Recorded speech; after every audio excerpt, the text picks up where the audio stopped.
షాదర్గఢ్ పోలీసుల అలసత్వం వలన ఓ పేద కుటుంబం 20 రోజులుగా కొడుకు ఆచూకీ కోసం పోలీస్ స్టేషన్ తిరగని రోజు లేదు.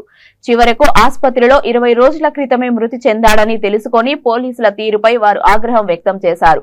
18 రోజులుగా తమ కొడుకు అనాథ శవంలా ఉస్మానియా ఆసుపత్రి మార్చురీలో పడి ఉన్నాడంటూ కన్నీటి పరమాంతమయ్యారు.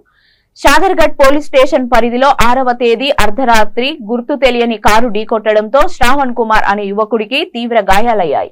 పోలీసులు తీవ్ర గాయాలైన యువకుడిని ఉస్మానియా ఆసుపత్రికి తరలించారు. 2 రోజులు చికిత్స పొందుతూ యువకుడు మృతి చెందాడు. కొడుకు ఆచూకీ కోసం ఈ నెల 11న షాదర్గఢ్ పోలీసులకు వారు ఫిర్యాదు చేశారు.